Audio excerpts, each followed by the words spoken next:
Hello friends and welcome to my channel civil service mania. मैं स्निग्धा। आज हम discussion करेंगे फोटोसिंथेसिस सीरीज़ के जो पार्ट 6 वीडियो है, वहाँ पे हम डिस्कशन करेंगे डार्क रिएक्शन के बारे में। और डार्क रिएक्शन में हमने ऑलरेडी कंप्लीट कर चुके हैं केल्विन साइकिल, C3 साइकिल और उसके बाद C4 साइकिल बहुत अच्छी तरीके से कंप्लीट हुए हैं। आप जाकर उन वीडियो को देख सकते हैं मेरे प्लेलिस्ट में, या फिर मैं डिस्क्रिप्शन में उसकी लिंक दे दूँगी, आप जाकर देख सकते हो। आज हम पढ़ेंगे C2 साइकिल के बारे में, जिसको और एक उसका और एक नाम है जिसको बोलते हैं ग्लाइकोलेट मेटाबॉलिज्म पाथवे, क्योंकि इसमें ग्लाइकोलेट फॉर्मेशन होती है जो कि एक 2 कार्बन कंपाउंड है, जिसकी वजह से इसको C2 साइकिल बोला गया है। और बहुत ही फेमस नेम है इसका, जिसको बोलते हैं फोटो रेस्पिरेशन। ठीक है, फोटो रेस्पिरेशन और नॉर्मल जो रेस्पिरेशन होता है उसको हम डार्क रेस्पिरेशन बोलते हैं, क्योंकि वो डार्क में होता है। ठीक है, और ये जो फोटो रेस्पिरेशन है होता है ये ओनली लाइट में होता है और ओनली प्लांट में ही होता है, इसीलिए इसको फोटो रेस्पिरेशन बोला गया है। तो इसके बारे में बहुत डिटेल्स में जानेंगे, तो स्टे ट्यून्ड। चलिए शुरू करते हैं। तो C2 साइकिल पढ़ने से पहले इसका मैकेनिज्म कैसे होता है ये सब जानने से पहले उसकी बैकग्राउंड स्टडी करना बहुत ज़रूरी होता है। इसी वजह से हम थोड़ा बैकग्राउंड नॉलेज पे फोकस करते हैं अभी। Photo respiration is a light dependent cyclic respiration process. Cyclic क्यों है? क्योंकि जैसे C3 साइकिल चलता है, C4 साइकिल चलता है, इसी तरह से C2 भी एक साइक्लिक प्रोसेस है। ठीक है, और इसी वजह से इसको साइक्लिक रेस्पिरेशन प्रोसेस बोला जाता है। और ये लाइट डिपेंडेंट होती है, मतलब ये लाइट में होती है, इसी तो वजह से तो इसको फोटो रेस्पिरेशन बोला गया है। फोटो मतलब क्या होता है? फोटो मतलब लाइट। ठीक है, that occurs in photosynthetic cells resulting in a loss of CO2। Respiration क्यों कहा गया है? थोड़ा दिमाग लगाइए। अगर आपको थोड़ी बहुत नॉलेज होगी रेस्पिरेशन के बारे में, तो हमारा तो पर्टिकुलरली रेस्पिरेशन होता है माइटोकॉन्ड्रिया में, जिसको डार्क रेस्पिरेशन बोलता है। और ये लिविंग बॉडी में पर्टिकुलरली होता है। ठीक है, और ये जो होता है ये लाइट डिपेंडेंट नहीं है, इसी वजह से इसको डार्क कहा जाता है, क्योंकि ये लाइट में हो या फिर डार्क में हो, आप जो रेस्पिरेशन करते हो जो लिविंग बॉडी में, पर्टिकुलरली आप खुद की उदाहरण ले लो। आपको क्या लाइट की ज़रूरत होती है श्वास रेस्पिरेशन करने के लिए, आपके बॉडी में मैकेनिज्म, रेस्पिरेशन मैकेनिज्म होने के लिए? नहीं ना, इसी वजह से इसको डार्क रेस्पिरेशन बोलते हैं। लेकिन और रेस्पिरेशन क्यों कहा जाता है? क्योंकि हम O2 इनहेल करते हैं और CO2 एक्सेल करते हैं। CO2 हमारे रेस्पिरेशन में निकलता है। ठीक है, इसी वजह से इसको रेस्पिरेशन बोला जाता है। उसी तरह से प्लांट में ये फोटो रेस्पिरेशन इसीलिए कहा गया है क्योंकि इसमें CO2 की लॉस होती है, CO2 निकलती है। फोटोसिंथेसिस क्या है? फोटोसिंथेसिस मतलब CO2 इस्तेमाल होगा और O2 निकलेगा। ठीक है, लेकिन रेस्पिरेशन मतलब O2 सिंथेसिस होगा और CO2 निकलेगा। ठीक है, ऑपोजिट है एकदम। मुझे लगता है समझ में आ गया आप लोगों को। फिर नेक्स्ट चलते हैं। Discovered by American lady plant physiologist M Stiller. M Stiller एक प्लांट फिजियोलॉजिस्ट हुए थे ऑस्ट्रेलिया के, और उन्होंने डिस्कवर किया था and first notice this cycle in C3 plants in 1962। इन्होंने C3 प्लांट्स में ही इसको ऑब्जर्व की थी, क्योंकि ये तो ओनली C3 प्लांट्स में ही होती है ना। C4 प्लांट्स और कैम जो प्लांट होते हैं उनमें ये नहीं होते। कैम के बारे में हम नेक्स्ट वीडियो में पढ़ेंगे, क्योंकि हमें 4 साइकिल्स कंप्लीट करने थे dark reaction, C3 cycle, C4 cycle, C2 cycle and CM। ये तीनों आज कंप्लीट हो जाएगी CO2 के वजह से। CO2 आज हो गया तो ये तीनों कंप्लीट हो जाएंगी। इसके बाद हम CM के बारे में पढ़ेंगे। ठीक है, तो ये जो फोटो रेस्पिरेशन है ये ओनली C3 प्लांट्स में ऑब्जर्व होती है। The term photo respiration was discovered by, ये टर्म को डिस्कवर किए थे Decker and Tio in the year 1959 in tobacco plants. ये MCQs में आ सकता है, इसको आप याद रख सकते हो। ये टाबाको प्लांट में डिस्कवर्ड किए गए थे। लेकिन इस जो प्रोसेस को, ठीक है, ये एक मैकेनिज्म होता है, इसको ऑब्जर्व किया था C3 प्लांट्स में एम स्टीलर ने, लेकिन इस टर्म को डिस्कवर किए थे डिकर एंड टायो ने। The term photo respiration is the combination of 2 words. Photo means light, जिसको आपको पता है, photo means light, and respiration means take in O2 and give out CO2। ठीक है, O2 को लेना है और CO2 को निकालना है। ठीक है, फास्ट इसको C2 साइकिल क्यों बोला गया है? क्योंकि मैंने आपको पहले ही स्लाइड में बता दिया था कि इसमें जो फास्ट स्टेबल प्रोडक्ट होता है वो होता है ग्लाइकोलेट, जो कि एक 2 कार्बन कंपाउंड है, ठीक है। इसी वजह से हर एक साइकिल की नाम उसी तरह से तो हुआ है। C3 साइकिल में उसका फास्ट टेबल प्रोडक्ट क्या है, मुझे कमेंट बॉक्स में थोड़ा बताइएगा। और C4 प्लांट की फास्ट टेबल प्रोडक्ट क्या है, इसको मैं नहीं बताऊंगी, आपको मुझे कमेंट करके बताना है, ठीक है। which is being metabolized to yield CO2, hence the name, okay। glycolate metabolism is an oxidative process, ये एक oxidative process है, like ये रेस्पिरेशन भूल से हो गया, and occur in presence of light, hence called photo respiration, ठीक है। C2 cycle operates in C3 plants and CM plants में इतना नहीं होता है, कभी कभी where CO2 compensation point is high. CO2 compensation point अगर हाई हुआ तो ही कभी कभी CM प्लांट में दिखाई देता है, लेकिन पर्टिकुलरली CM भी नहीं होता है, ये ओनली C3 प्लांट्स में होता है, और C4 प्लांट्स में तो बिल्कुल भी नहीं दिखता, where C2 compensation point is low. C4 plants इस तरह से इवॉल्व हुआ है कि इसके अंदर कैसे मैकेनिज्म होता है, एक मेसोफिल सेल में काम होता है, एक बंडल स्थित सेल में एक साइकिल होती है। तो जब बंडल स्थित सेल में रूबिस्को की भगवान ने, नेचर ने इस तरह से बना दिया, बंडल स्थित सेल में रूबिस्को को प्रेजेंट कर दिया और इसके चारों तरफ इस तरह से लेयर बना दिया कि गैस एक्सचेंज नहीं हो सकती इसमें, तो इसमें जो O2 CO2 प्रोड्यूस होती है ना, वो इसी के अंदर ही रह जाती है, ठीक है। इसके अंदर O2 नहीं आ पाती, तो इसी वजह से ये CO2 को, ये ओनली CO2 की ही एक्सेप्ट करता है रूबिस्को और केल्विन साइकिल्स कंप्लीट करता है, ठीक है। इसी वजह से C4 प्लांट्स में कंसंट्रेशन ज़्यादा हो एनवायरनमेंट में CO2 की या फिर कम हो, इसमें कुछ फर्क नहीं पड़ता, वो फोटो रेस्पिरेशन करता ही नहीं है, ओनली फोटोसिंथेसिस करती है, ठीक है। Here carbohydrate is oxidized to glycolate and then metabolized back to carbohydrate with loss of CO2। इसको देखेंगे हम किस तरह से मैकेनिज्म काम करता है। Considerable expenditure of energy in the form of ATP and reduced pyridine nucleotides.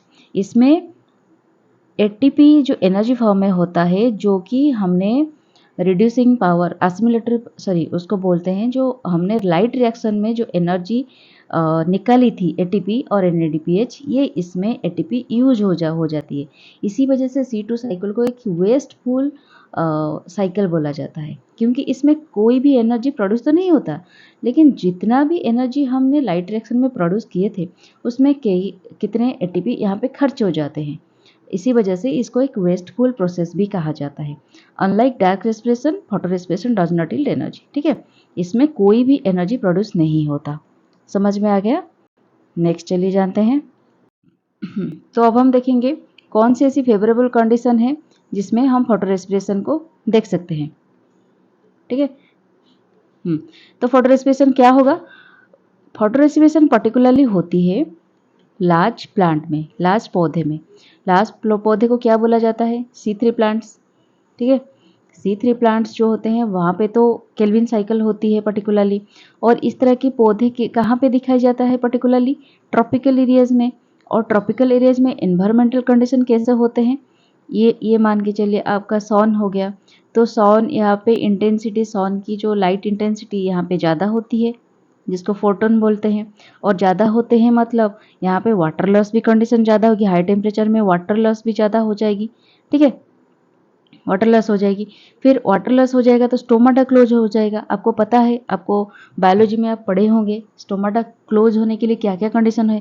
अगर ज़्यादा CO2 कंसंट्रेशन हो गया तो ही स्टोमाटा क्लोज हो जाएगी, और या फिर वाटर लॉस हो गया, वाटर लॉस कंडीशन हो गया तो ही स्टोमाटा क्लोज हो जाएगी, ठीक है। अगर स्टोमाटा क्लोज हो गया तो कौन सी मैकेनिज्म पहले हिंडर होगा?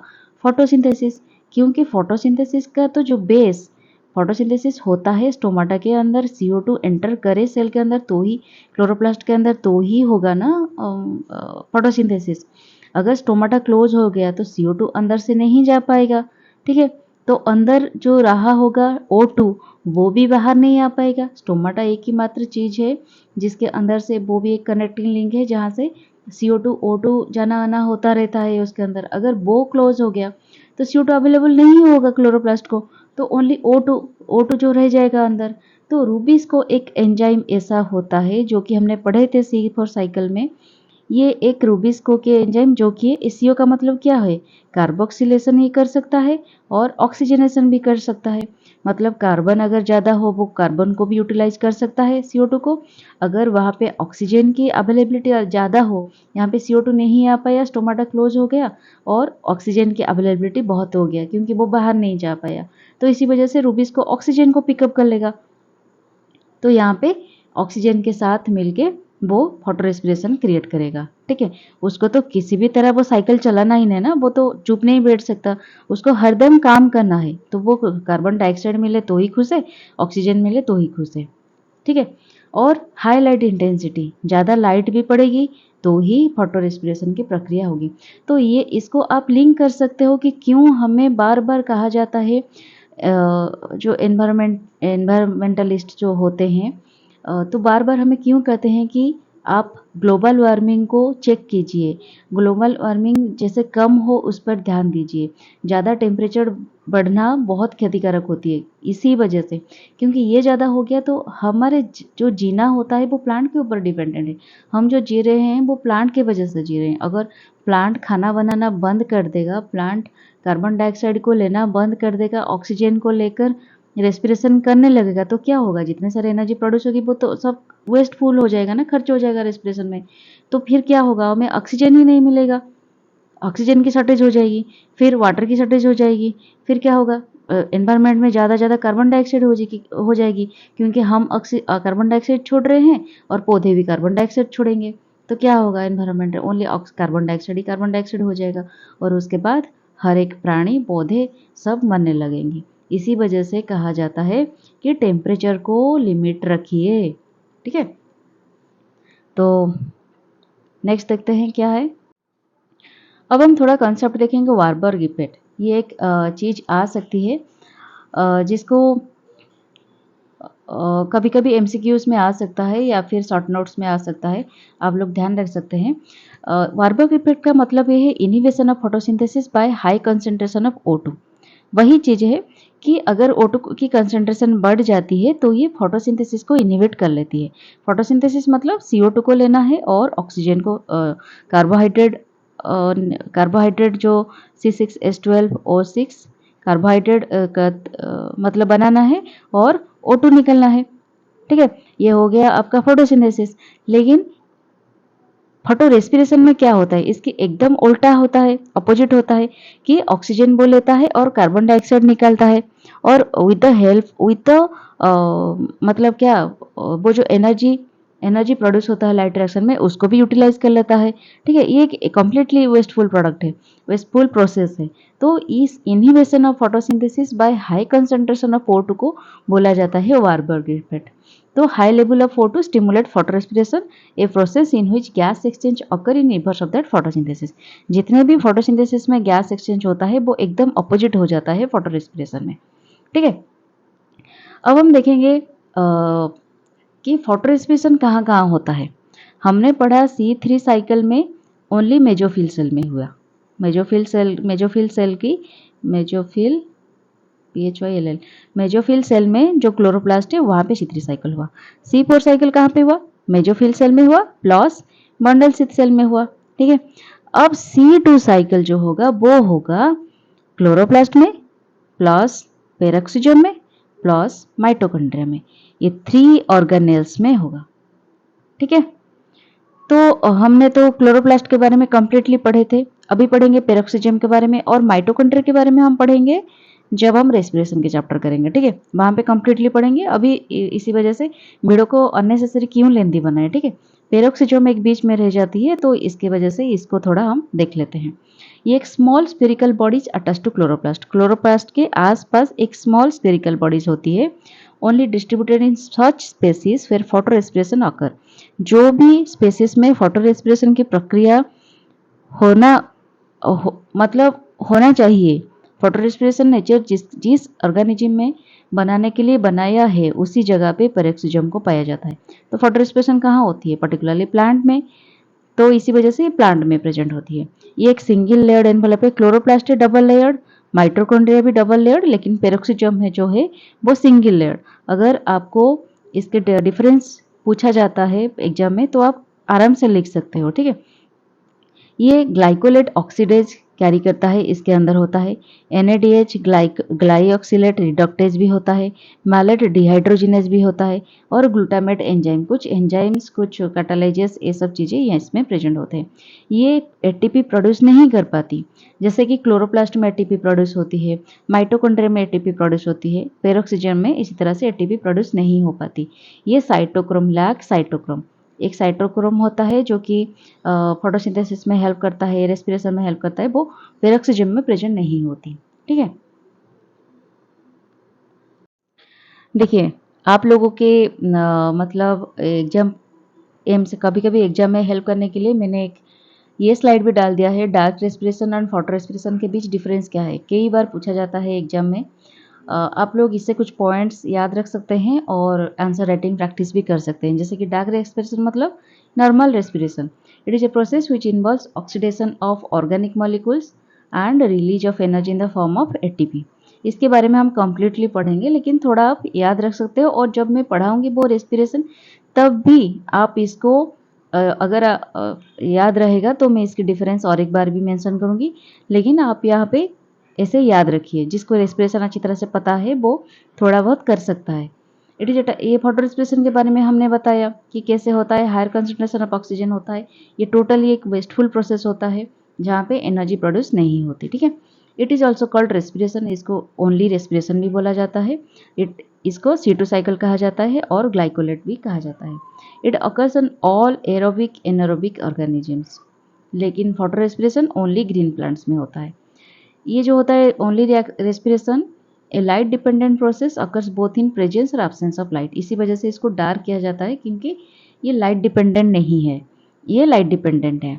ठीक है, फिर the substrate of respiration is glucose, इसके अंदर जो सबस्ट्रेट होती है ब्लो होता है glucose, protein, fat, organic acids, लेकिन इसमें ग्लाइकोलिक एसिड होता है उसके substrate.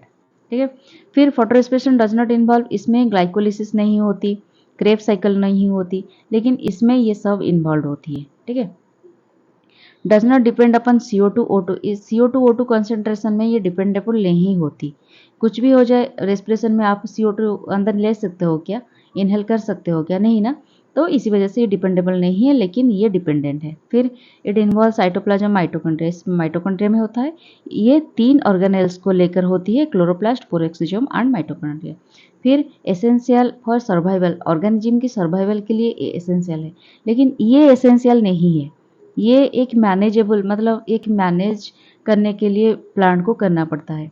O2 consumed only in terminal oxidation while CO2 is release at several places, इसमें CO2 रिलीज होती है और O2 कंज्यूम होती है। It consume O2 at 3 places, chloroplast, RUPP oxidase chloroplast में O2 कंज्यूम होती है, पेरोक्सिसोम में भी O2 कंज्यूम होती है, और माइटोकॉन्ड्रिया में कुछ हद तक O2, माइटोकॉन्ड्रिया में O2 कंज्यूम होती है और CO2 रिलीज होती है, और CO2 एक ही जगह पे यहाँ पे रिलीज होती है जो कि है माइटोकॉन्ड्रिया।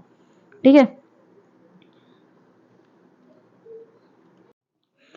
तो फ्रेंड्स अब हम क्या करेंगे, फोटो रेस्पिरेशन की मैकेनिज्म के बारे में देखेंगे, जो कि फोटो रेस्पिरेशन आपको पता है ओनली C3 प्लांट्स में होता है, C4 प्लांट्स में या फिर CAM प्लांट्स में नहीं होता है। ठीक है, तो C3 प्लांट्स में किस तरह से ये काम करता है चलिए जानते हैं।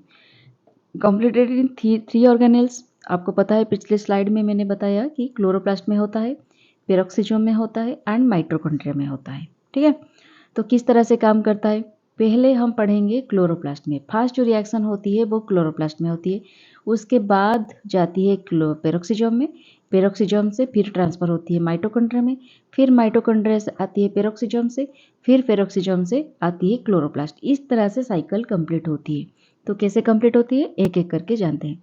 तो पहली जो रिएक्शन होती है वो होती है क्लोरोप्लास्ट में।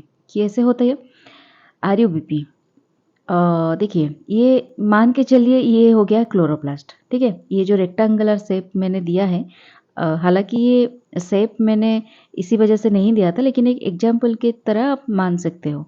ये हो गया क्लोरोफिल। क्लोरोफिल में क्या होता है, जब रिएक्शन कैसे होता है, स्टोमाटा क्लोज हो जाती है, स्टोमाटा यहाँ पे क्लोज हो गया, हाई टेम्परेचर हो गया, वाटर स्ट्रेस कंडीशन आ गई, लाइट सनलाइट ज़्यादा हो गया, हाई टेम्परेचर हो गया, वाटर स्ट्रेस कंडीशन आ गई, फिर ये स्टोमाटा क्लोज हो गया। इसका मतलब ये हुआ बाहर से CO2 नहीं आ सकती। ठीक से, मतलब ये आरयूबीपी जो है बाहर से CO2 को नहीं ला सकती। तो हमारा जो लाइट रिएक्शन से यहाँ पे ऑक्सीजन इसके अंदर भरे पड़े होते हैं, ठीक है, ये बाहर नहीं जा सकते, गैस एक्सचेंज नहीं हो सकती, स्टोमाटा तो बंद होगी। तो आरयूबीपी क्या करेगा, ये जो ऑक्सीजन है इसके साथ कंबाइन करना शुरू कर देगा, ठीक है। ये जो प्रक्रिया है उसे बोलते हैं ऑक्सीजनेशन, ठीक है। RuBP with the help of rubisco enzyme, रूबिस O2 enzyme, ये CO क्यों नहीं लिखा है? CO का मतलब होता है कार्बोक्सिलेशन, यहाँ तो कार्बोक्सिलेशन नहीं हो रहा है तो ऑक्सीजनेशन हो रहा है, इसी वजह से रूबिस O2 एंजाइम लिखा हुआ है। तो रूबिस्को एंजाइम के मदद से आरयूबीपी O2 को साथ में लेकर रिएक्शन बना रहा है। तो ये हो गया, ये रिएक्शन बना के 2 मॉलिक्यूल्स प्रोड्यूस करता है। एक बनाता है 3PGA, ठीक है, 2 मॉलिक्यूल्स ऑफ 3PGA, फिर 2 मॉलिक्यूल्स ऑफ फॉस्फोग्लाइकोलिक एसिड। समझ में आ रहा है? थोड़ा याद रखिएगा आप ये सब, क्योंकि इसका कुछ शॉर्टकट नहीं है याद रखने के लिए। आप चाहो तो कोई भी शॉर्टकट यूज़ कर सकते हो, मतलब आप आपको जिस तरह से कंफर्टेबल हो उस तरह से आप याद रख सकते हो, लेकिन ये होता है आपको थोड़ा याद रखनी होती है। आपको बार-बार ये सारी चीज़ें अब आप अगर पढ़ाई करोगे तो धीरे-धीरे करके याद रह जाएगी, ठीक है? तो क्या हुआ, 2 मॉलिक्यूल निकला, ये 2 तरह के कंपाउंड निकले। एक हो गया 3PGA जो कि 2 मॉलिक्यूल्स ऑफ 3PGA निकला, फिर 2 मॉलिक्यूल्स ऑफ फॉस्फोग्लाइकोलिक एसिड, ये होता है एक 2 कार्बन कंपाउंड, ठीक है।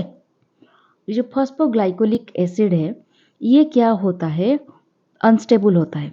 इसको यहाँ पे वाटर मॉलिक्यूल एक आता है और ये वाटर मॉलिक्यूल इससे फॉस्फेट ग्रुप को निकाल देता है, एक फॉस्फेट ग्रुप निकाल देता है, जो कि एंजाइम के साथ जो जिस एंजाइम यहाँ पे काम करता है इसको बोला जाता है फॉस्फेटेज, और ये जाके ग्लाइकोलिक एसिड में कन्वर्ट हो जाता है। ये भी एक 2 कार्बन कंपाउंड है, याद रह गया। 2 फॉस्फोग्लाइकोलिक एसिड, यहाँ पे वाटर क्या करता है, फॉस्फोग्लाइकोलिक एसिड में जो फास्फोरस है, एक फास्फोरस यहाँ से निकाल देता है, और जो निकलता है वो एंजाइम होता है फॉस्फेटेज, और फॉस्फेटेज के मदद से ये हो जाता है ग्लाइकोलिक एसिड। इतना इतना सब कुछ होता है क्लोरोप्लास्ट में, ठीक है। ये जो पीजे होता है ये बाद में केल्विन साइकिल में एंटर करता है for the synthesis of carbohydrate और regeneration of CO2 acceptor molecule RuBP, ठीक है।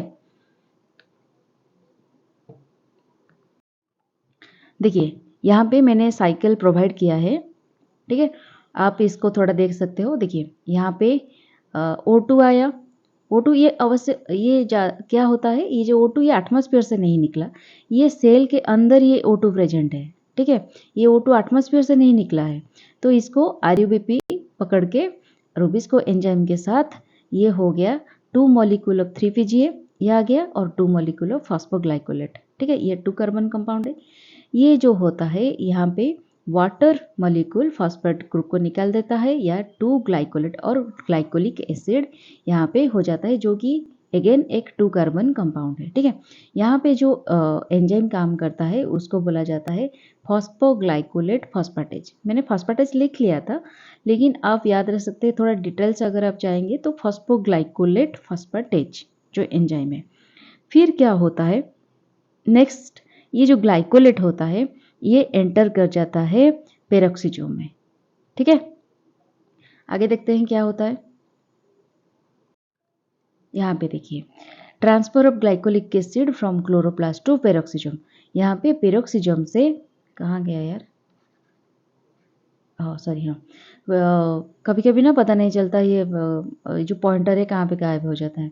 ओके एनीवे, और transfer of glycolic acid from chloroplast to peroxisome से ग्लाइकोलिक एसिड निकलता है। फिर ये इसे सोच के इसे मान के चलिए ये पेरोक्सिसोम है ना, पेरोक्सिसोम, ठीक है। तो glycolic acid formed in chloroplast is now transported to peroxisome via cytoplasm. Cytoplasm आपको पता होगा, साइटोप्लाज्म तो होता है ना जो स्पेस, हमारे ये जो सेल होता है इसके अंदर साइटोप्लाज्म होता है, ऑर्गेनेल्स भी प्रेजेंट होते हैं, तो ये साइटोप्लाज्म के माध्यम से वो पेरोक्सिसोम के अंदर घुस जाता है। फिर glycolic acid is oxidized by molecular oxygen taken from atmosphere, और एटमॉस्फेयर मतलब वो जो क्लोरोप्लास्ट के अंदर जो सेल के अंदर जो ऑक्सीजन प्रेजेंट होते हैं, वही ऑक्सीजन को ये ऑक्सीजन क्या करता है, यहाँ पे आके ऑक्सीजन पेरोक्साइड फॉर्म कर देता है। ठीक है, to form glycolic acid, glyoxylic acid, glyoxylic acid. इसको फॉर्म करने के लिए क्या होता है, ऑक्सीजन एक पेरोक्साइड मॉलिक्यूल फॉर्म करता है और ये पेरोक्साइड मॉलिक्यूल एक कैटालाइज एंजाइम के माध्यम से ब्रेकडाउन होके बन जाता है water molecule and oxygen molecule. यहाँ पे ऑक्सीजन आके काम भी करता है, फिर ऑक्सीजन मॉलिक्यूल भी रिलीज होता है, देख सकते हैं आप यहाँ पे। ठीक है, और ये हो जाता है glyoxylic acid. Glyoxylic acid is now goes into transamination reaction. क्या होता है, ये ग्लाइऑक्सिलिक एसिड जो होता है ये एक यहाँ पे एक NH3 ग्रुप ऐड हो जाता है यहाँ पे। ठीक है, और ये जो NH3 ग्रुप ऐड होता है, इसे कौन देता है NH3 ग्रुप, ये क्या होता है, ग्लूटामेट नाम की एक कंपाउंड है जो कि यहाँ पे NH3 ग्रुप दे के इसको बना देता है ग्लिसरीन में। ठीक है, आगे जाकर हम देखेंगे। देखिए ये फिर लिखा है हाइड्रोक्सी, इसके बारे में मैंने आपको इस वाले, देखिए यहाँ पे मैं समझा देती हूँ जो भी लिखा है वहाँ पे। तो हमने पढ़ा था क्लोरोप्लास्ट में कंप्लीट हो गया हमारा ग्लाइकोलेट।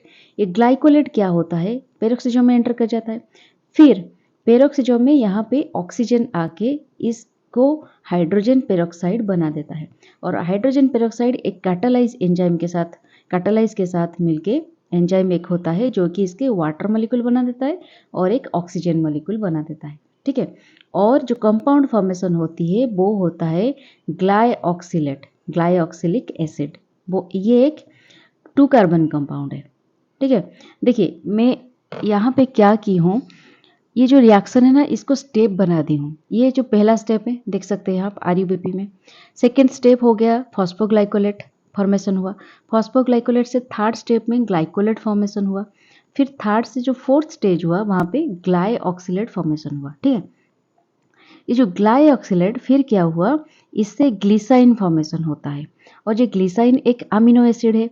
ये अमीनो एसिड कैसे बनता है, ये अमीनो ग्रुप आया कहाँ से, यहाँ पे एक होता है ग्लूटामेट नाम की कंपाउंड जो कि यहाँ पे प्रोवाइड करता है अमीनो ग्रुप, और अमीनो एक NH3 ग्रुप या इसको दे के इसको ग्लिसाइन बना देता है और ये फिर बन जाता है रिड्यूस होके 2 हो जाता है अल्फा कीटो ग्लूटारेट। ठीक है, ये 2 molecule of alpha keto glutarate बन जाता है। तो यहाँ पे जो कंपाउंड होती है ये भी 2 मॉलिक्यूल ऑफ ग्लिसाइन होता है जो कि एक 2 कार्बन कंपाउंड। ये हो गया 5th स्टेज आपकी। फिर क्या हुआ, ये जो ग्लिसाइन होती है ये ग्लिसाइन चली आती है माइटोकॉन्ड्रिया के अंदर। ठीक है, माइटोकॉन्ड्रिया के अंदर आने के बाद क्या होता है, यहाँ पे माइटोकॉन्ड्रिया से ग्लिसाइन कुछ रिएक्शन से फॉर्मेशन हो जाता है सेराइन में। ठीक है, ये एक 2 कार्बन कंपाउंड, मतलब ये 2 मॉलिक्यूल ऑफ ग्लिसाइन होता है। 2 मॉलिक्यूल ऑफ ग्लिसाइन मतलब 2 कार्बन कंपाउंड इंटू 2, टोटल कितना हुआ 4 कार्बन हो गया यहाँ पे। लेकिन यहाँ पे जो सेराइन फॉर्मेशन होता है ये होता है 3 कार्बन कंपाउंड। ठीक है, 1 molecule of 3 carbon compound serine formation हुआ। तो बाकी जो होता है 1 कार्बन गया कहाँ, यहाँ पे देखिए 1 कार्बन यहाँ पे रिलीज हो गया आज CO2 गैस के हिसाब से यहाँ रिलीज हो जाता है। तो आपको याद रखनी है, अगर MCQs में आता है फोटो रेस्पिरेशन में CO2 कहाँ से निकलता है, तो इसका आंसर होगा माइटोकॉन्ड्रिया में। ठीक है, यहाँ पे और भी कुछ होता है, जैसे कि NH3 एक अमीनो ग्रुप यहाँ से निकल जाता है, क्योंकि ग्लिसाइन इसके पास 2 अमीनो ग्रुप है, इसके पास एक अमीनो ग्रुप है, तो एक अमीनो ग्रुप यहाँ से निकल जाता है। ठीक है, फिर क्या होता है, यहाँ पे एक वाटर भी एंट्री होती है, वाटर ऐड हो जाती है, और क्या होती है इसमें NAD+ जो होता है ये NADH एंड H+ हो जाती है। इतने सारे रिएक्शन होती है माइटोकॉन्ड्रिया में। फिर क्या होता है, ये जो सेराइन होती है, सेराइन इस तरह से जाके पेरोक्सिजोम में फिर एंट्री करती है, और ये पेरोक्सिजोम ये एक मॉलिक्यूल ऑफ सेराइन, आपको याद है ना, ये एक मॉलिक्यूल ऑफ सेराइन बनी थी और वही एक मॉलिक्यूल ऑफ सेराइन पेरोक्सिजोम में एंट्री करती है, और ये हो जाती है हाइड्रोक्सी पायरूवेट, जो कि एक 3 कार्बन कंपाउंड है। सेराइन भी 3 कार्बन कंपाउंड और ये भी 3 कार्बन कंपाउंड। और इसको जो बनाते हैं जो एंजाइम, उसका नाम है अमीनो ट्रांसफरेज। ठीक है, अमीनो ट्रांसफरेज क्या हुआ, इसमें जो एक अमीनो ग्रुप, इसमें एक अमीनो ग्रुप था। ठीक है, हाइड्रोक्सी पायरूवेट ने कहा कि मुझे अमीनो ग्रुप नहीं चाहिए, तुम जल्द से जल्द से इसे निकाल दो। तो क्या हुआ, यहाँ पे ये जो ग्लूटामेट हुआ था, अल्फा कीटोग्लूटारेट, तो ये अपना NH3 ग्रुप खुद वापस ले गया और वापस लेके उसको फिर से ग्लूटामेट बना दिया। ठीक है, तो यहाँ पे अमीनो ग्रुप निकल गया। फिर हाइड्रोक्सी पायरूवेट क्या होता है, आगे जाकर बन जाता है ग्लाइसरेट, 1 मॉलिक्यूल ऑफ ग्लिसरेट, जो कि फिर से एक 3 कार्बन कंपाउंड। इसका मतलब देखिए, यहाँ पे जितने सारे हुए सब 2 कार्बन कंपाउंड, लेकिन वापस जो माइटोकॉन्ड्रिया से निकलकर रिएक्शन हुए तो वो सब 3 कार्बन कंपाउंड हुए। और यहाँ पे आपको एक बात याद रखनी है, यहाँ पे जो NADH एंड H+ हुआ था यहाँ पे, वो यहाँ पे खर्च हो जाता है NAD+ होके। ठीक है, यहाँ पे प्रोडक्शन हुआ और यहाँ पे खर्च हो गया, तो ओवरऑल हमारा एनर्जी प्रोडक्शन 0 ही रहा। ठीक है, फिर एक ग्लिसरेट क्या होता है, एंटर कर जाता है क्लोरोप्लास्ट में, और क्लोरोप्लास्ट में यहाँ पे ये कन्वर्ट हो जाता है फॉस्फोग्लिसरेट, फॉस्फोग्लिसरिक एसिड, जो कि होता है PGA। और इस PGA फॉर्मेशन के लिए एक ATP चाहिए होता है। ठीक है, और जो ATP ADP में कन्वर्ट होता है। यहाँ पे जो ATP फॉर्मेशन हुआ था लाइट रिएक्शन में, वो खर्च हो जाता है। ठीक है, और उसके बाद ये PGA चले जाता है C3 साइकिल में। तो देखिए, और ये जो ग्लिसरेट बनता है, फॉस्फोग्लिसरेट, ये फॉस्फेट ग्रुप इसमें ऐड होता है, तो ये जो एंजाइम होती है उसको बोला जाता है काइनेज एंजाइम। तो टोटल हमारा देखिए कितने सारे स्टेप हो गए। यहाँ पे एक स्टेप हुआ, RUBP O2 के साथ मिला, फिर सेकेंड स्टेप ये हो गया फॉस्फोग्लाइकोलेट, थर्ड स्टेप हुआ ग्लाइकोलेट, फोर्थ स्टेप हुआ ग्लाइऑक्सिलेट, फिफ्थ स्टेप हुआ ग्लिसाइन, सिक्स्थ स्टेज हुआ, कहाँ पे 6 स्टेज हुआ, ग्लिसाइन, फिर एंटर करके यहाँ पे सेराइन बना, सेराइन से 7 स्टेज हुआ हाइड्रोक्सी पायरूवेट। ठीक है, 7 से फिर 8 स्टेज हुआ ग्लिसरेट, 8 स्टेज 9 स्टेज हुआ फ्लॉस्फोग्लिसरेट, जो कि एक 3 कार्बन कंपाउंड है। ठीक है, यहाँ पे सब 2 कार्बन कंपाउंड हुआ, लेकिन सेराइन से फर्स्ट PGA तक सब 3 कार्बन कंपाउंड हुआ। ठीक है, आपको इसी हिसाब से याद रखनी है, आप जैसे चाहो उसको याद रख सकते हो। तो समझ में आ गया? अगर कुछ समझ में ना आए तो मुझे प्लीज़ कमेंट बॉक्स में बताइएगा। ठीक है, वही बात माइटोकॉन्ड्रिया में किस तरह से वो काम करता है मैंने आपको बताया।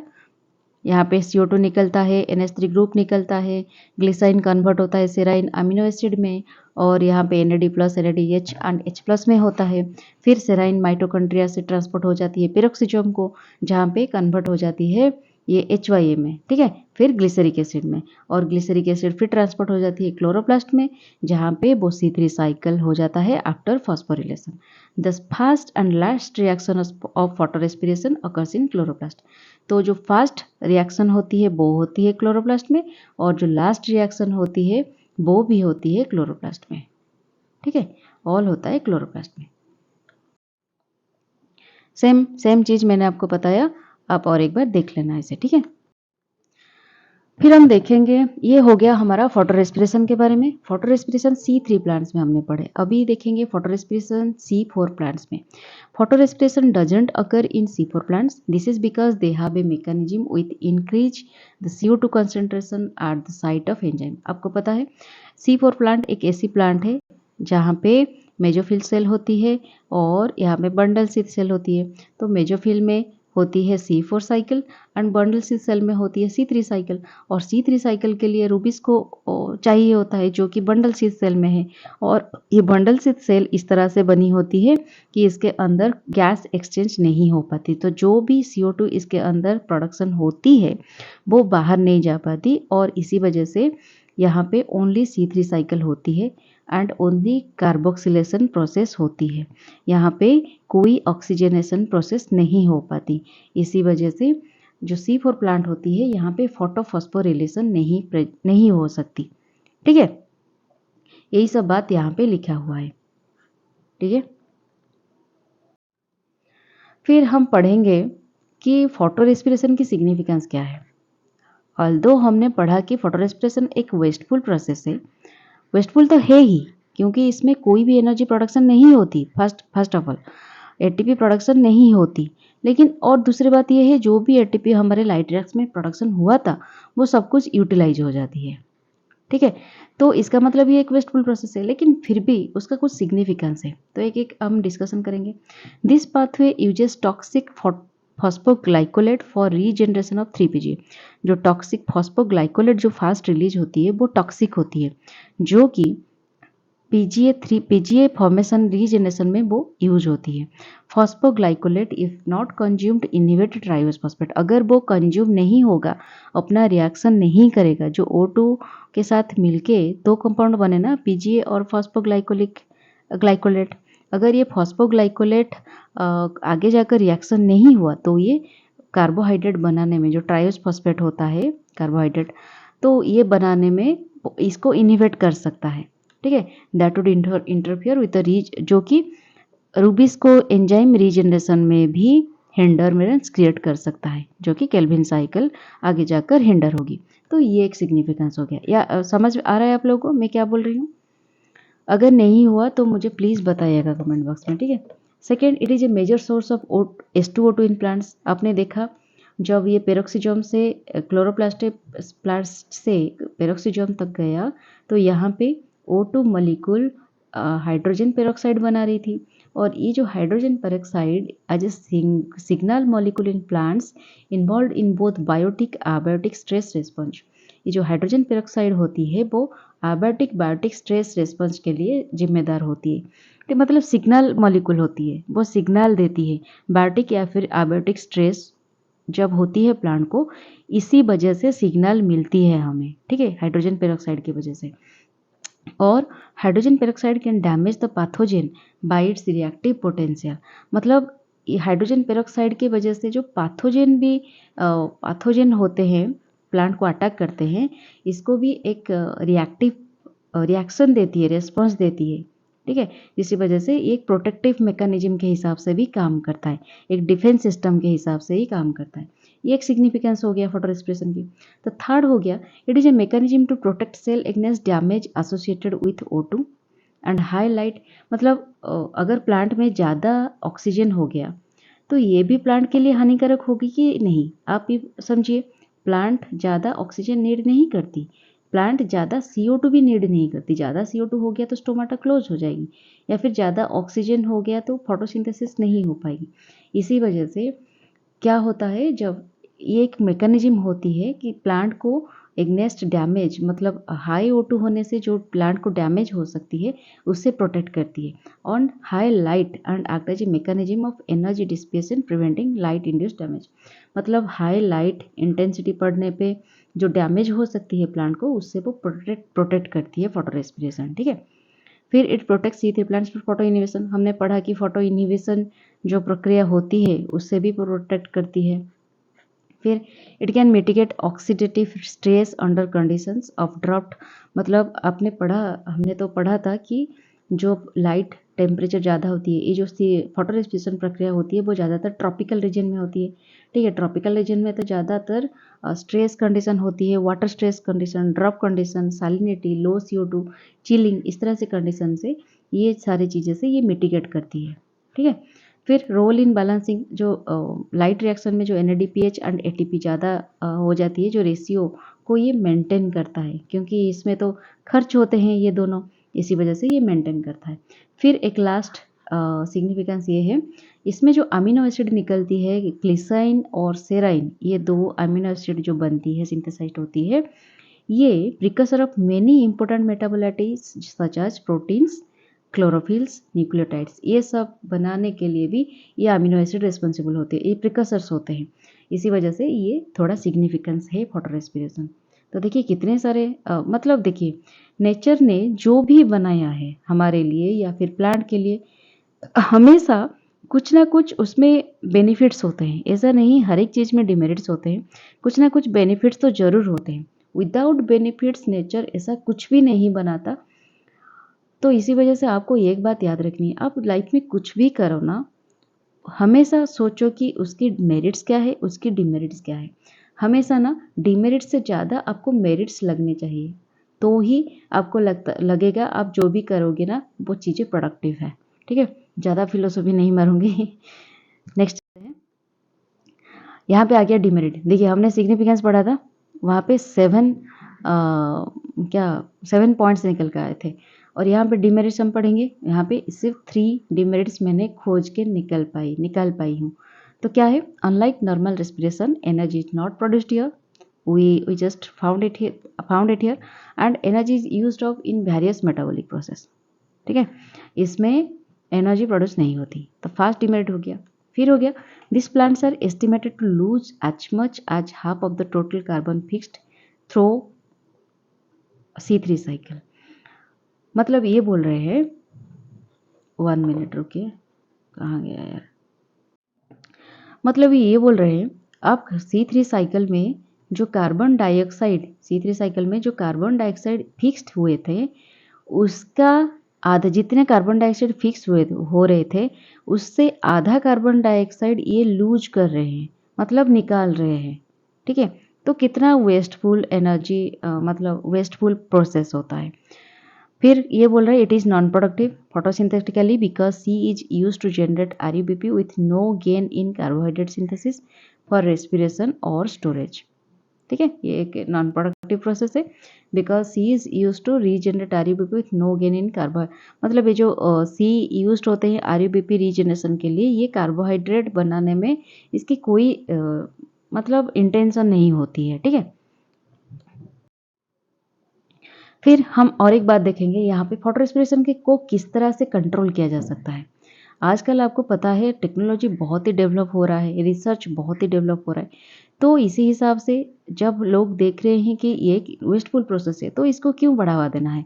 हम क्या करते हैं ना, नेचर जो जो हमारे लिए बनाया है, हमने हर एक चीज़ों पे टांग लड़ाया है, टांग घुसाया है अपने, तो इसमें भी टांग क्यों ना घुसाए हम। ठीक है, तो हमें कुछ सही करने की सोचे कि ऐसे क्या करें जैसे कि फोटो रेस्पिरेशन कंट्रोल हो जाए। तो क्या किया साइंटिस्ट ने, by increasing the CO2 concentration in the atmosphere. Atmosphere में अगर CO2 कंसेंट्रेशन ज़्यादा बढ़ा देंगे तो फोटो रेस्पिरेशन नहीं होगी। लेकिन इसका भी एक डिमेरिट है कि CO2 कंसेंट्रेशन अगर ज़्यादा हो गया तो स्टोमाटा तो क्लोज हो जाएगा, तो फिर क्या होगा, वही फोटो रेस्पिरेशन का फिर से चलेगी। इसी वजह से CO2 की मतलब इसकी रेशियो भी मेंटेन रहना बहुत ज़रूरी होता है, इसको ध्यान में रखना पड़ेगा। ठीक है, फिर inhibitors of glycolic acid synthesis can be applied.